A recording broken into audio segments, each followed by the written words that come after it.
passion que les précédents Call of Duty. Et si vous doutez de ce que je dis, on va commencer par analyser les largages de ravitaillement. Dans les largages de ravitaillement d'Advanced Warfare se trouvaient des variantes d'armes, c'est-à-dire une arme de base légèrement modifiée pour être plus puissante. Et on retrouvait parmi les armes les plus efficaces de l'histoire de la franchise. Et le seul moyen de les avoir, c'est d'obtenir ces armes par chance ou en payant énormément d'argent pour les largages de ravitaillement. L'ASM1 Speakeasy et la balle 27 Obsidian restent à ce jour connus comme étant les deux variantes d'armes les plus efficaces et ont complètement corrompu le mode multijoueur d'Advanced Warfare. Il n'était pas rare à l'époque de regarder la barre d'élimination et de ne retrouver que deux armes dans toute la barre d'élimination d'Advanced Warfare, la balle 27 et la SM1, tellement elles étaient puissantes. Et je pense qu'à ce jour, il n'y a jamais eu des armes qui dominaient autant un mode multijoueur. Et c'était vraiment fait pour que les joueurs dépensent le plus d'argent. À l'époque, j'avais pas l'impression que ça dérangeait tant que ça les joueurs, d'autant plus qu'on avait des joueurs professionnels et de grands youtubeurs et créateurs de contenu qui encourageaient les développeurs à mettre des bonnes armes dans les largages de ravitaillement. Mais regardant cette pratique 10 ans plus tard, c'est honnêtement complètement aberrant. Ce n'est pas la seule chose marquante dans l'aspect économique d'Advanced Warfare. Il y avait également un mode zombie et c'est probablement à ce jour la pire arnaque de l'histoire d'un Call of Duty et potentiellement une des pires arnaques de l'histoire d'un jeu vidéo en ligne. C'est que pour jouer au mode zombie d'Advanced Warfare, il faut payer de l'argent. Le jeu de base n'inclut pas la moindre carte zombie et c'est absolument horrible et dégueulasse. Il fallait donc payer les cartes contenues dans les DLC ou encore dans le pass saisonnier pour avoir accès au mode zombie. Le mode zombie n'était simplement pas inclus dans le jeu de base, alors que 4 ans auparavant sortait Call of Duty Black Ops 1 sur PS3 et Xbox 360 et incluait non pas une carte zombie, mais 2 cartes zombies. C'est pour dire l'immense régression en qualité et en quantité contenue dans ce jeu.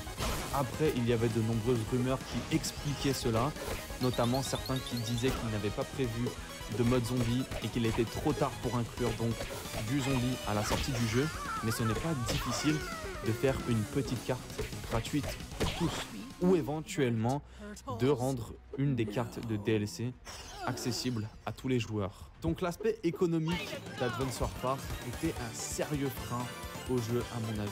Et je ne suis pas entré dans tous les détails, les développeurs vendaient sans emplacement de classe d'armes à travers la boutique, ce qui est complètement misérable.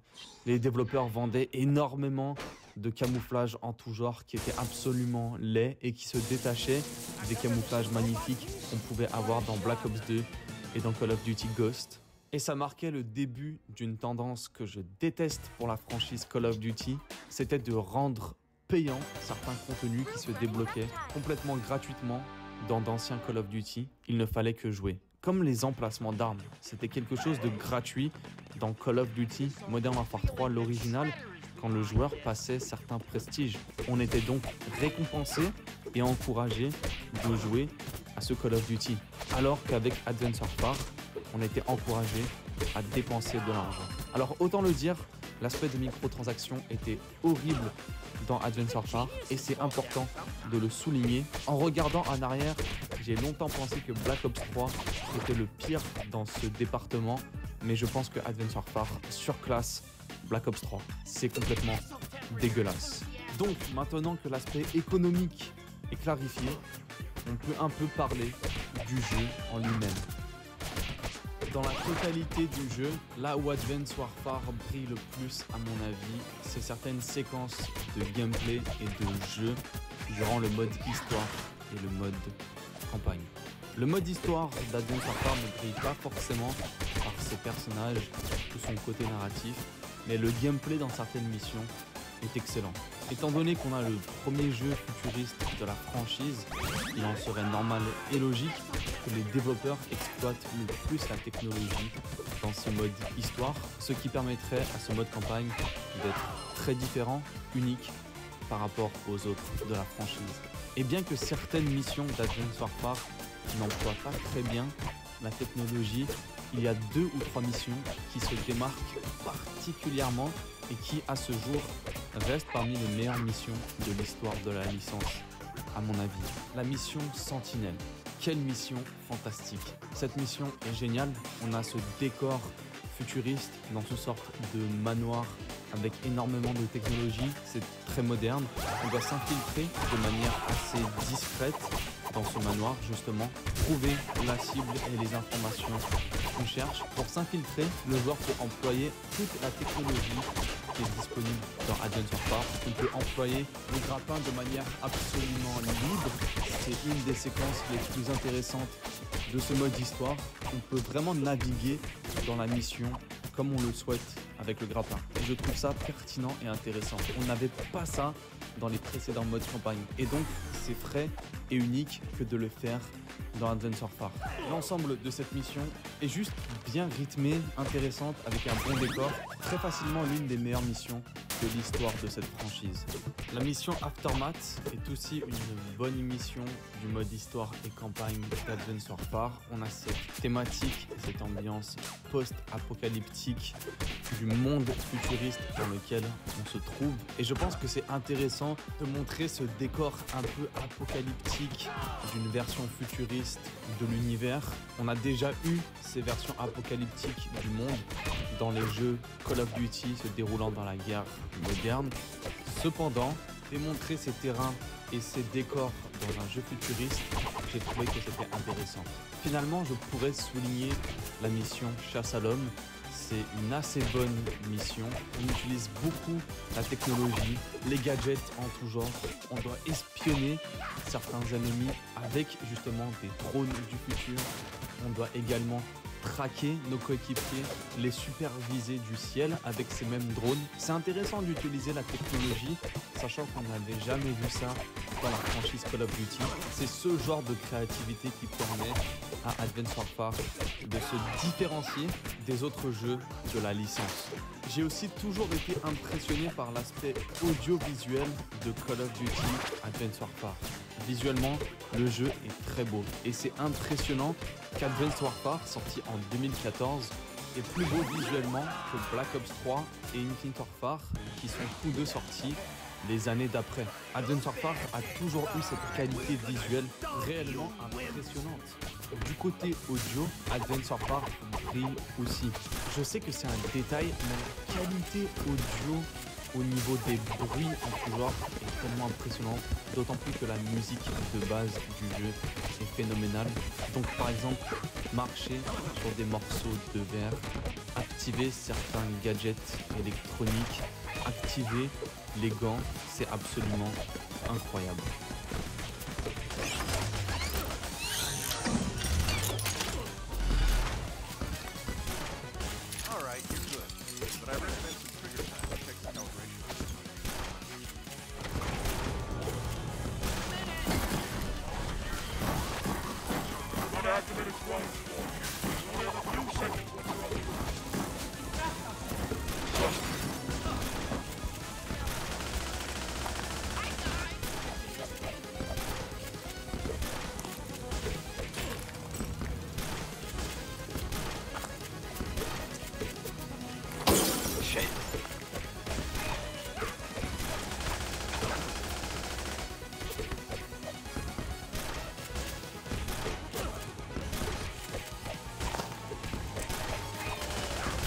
Je sais que c'est un détail, mais dans le compartiment technique et donc audiovisuel, Advance Warfare était de loin le plus impressionnant de la franchise jusqu'à la sortie de Call of Duty Modern Warfare en 2019. C'est pour dire l'avancée technologique et l'attention aux détails d'Advance Warfare. Si c'était le plus impressionnant pendant 4 ou 5 ans après sa sortie, ça veut dire qu'ils avaient mis beaucoup d'efforts dans ce domaine. La campagne introduisait d'autres éléments très intéressants, notamment un système de jetons d'amélioration. En gros, après chaque mission, le joueur accumule des jetons. Il peut améliorer son personnage, son exosquelette, qui est la technologie qui permet aux joueurs d'avoir ces gadgets d'avoir la possibilité de sauter très haut par exemple. Et à partir de ces jetons, on peut débloquer une grande variété d'habiletés et de possibilités en tout genre. Par exemple, subir 50% moins de dégâts face aux explosives. Ça peut être très utile, notamment dans la campagne de World at War. Je me demande où était cette habileté, ça nous aurait beaucoup servi. Et tout au long de la campagne, on visite certains lieux, découvre certains décors qu'on n'avait jamais vus précédemment dans la franchise Call of Duty. Donc ça rend la campagne d'Advanced Warfare beaucoup plus unique et intéressante. On va dans des lieux en Afrique qu'on ne retrouve que dans Advanced Warfare. Donc globalement, cette campagne au niveau de l'aspect gameplay et jouabilité est très solide. On peut retrouver énormément d'amusement de ce côté-là. C'est très agréable et je pense que c'est de ce côté qu'Advanced Warfare brille le plus dans la totalité du jeu. Par contre, du côté narratif, c'est moins impressionnant. Kevin Spacey, bien évidemment, est un acteur de grande classe et délivre une très belle performance dans Advanced Warfare, malgré toutes les critiques et les scandales autour de cet acteur. J'aime aussi la sorte de relation que le joueur a avec Gideon. Gideon nous sert un peu de mentor et nous apprend un peu comment utiliser la technologie qui est disponible dans l'univers d'Advanced Warfare. C'est toujours intéressant quand deux personnages arrivent à forger une relation intéressante. Par contre, c'est un potentiel inexploité, étant donné que leur relation n'est pas non plus très développée au courant de l'histoire d'Advanced Warfare. D'ailleurs, c'est un problème majeur. C'est le fait que les relations entre les personnages et simplement l'aspect autour de tous les personnages ne sont pas très développés dans ce jeu et dans cette histoire. Donc on ne développe pas énormément d'intérêt et d'attachement par rapport aux personnages, alors qu'il y avait un vrai potentiel. Certains personnages sont vraiment intéressants et montrent quelques séquences qui sont vraiment bien, mais ce n'est pas assez développé. Mais l'histoire d'Advanced Warfare perd vraiment du charme quand on regarde la thématique principale et le vilain principal. C'est une nouvelle fois une course derrière une organisation terroriste qui s'en prend au monde entier à l'aide de la technologie. C'est quelque chose de vu et revu. L'organisation terroriste ennemie n'est absolument pas mémorable, comme d'ailleurs l'ennemi principal.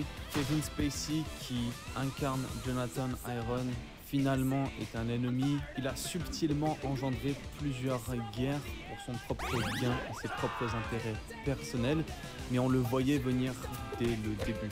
On avait tellement d'indices évidents qu'il était une sorte d'ennemi que c'était plus qu'évident et finalement ça n'est pas une surprise. Contrairement à la trahison par exemple de Shepard dans le premier Modern Warfare 2, ou encore mieux comme exemple, la grande révélation que Viktor Reznov n'était qu'une hallucination dans la tête d'Alex Mason tout au long de l'histoire du premier Black Ops. Au final, il y a un manque d'inspiration dans l'histoire d'Advanced Warfare. Ce n'est pas particulièrement mémorable, ça ne sort pas vraiment de l'ordinaire, alors que le potentiel de faire quelque chose d'unique était vraiment présent. Les séquences mémorables d'Advanced Warfare sont les séquences de gameplay où on utilise de la technologie qui n'a jamais été vue. Les développeurs ont pris quelques risques en termes de gameplay et de maniabilité ainsi que de jouabilité et je suis obligé de respecter les risques qu'ils ont pris. Sans risque, on n'a pas de créativité ainsi que de nouveautés ou de progression. Et les développeurs ont mis à notre disposition un aspect de gameplay tellement intéressant dans la campagne d'Advanced Warfare. C'est dommage que l'histoire et l'aspect narratif un peu moyen couvrent et mettent l'ombre à ce gameplay qui est plutôt agréable. Malgré les problèmes du système de la structure économique autour d'Advanced Warfare, ce qui est une certitude, c'est qu'il est clairement possible d'avoir du plaisir sur ce mode multijoueur. Il y a énormément de qualités, comme il y a de défauts, tout simplement. Je pense qu'une des qualités principales dans Advanced Warfare, ce sont les cartes dynamiques.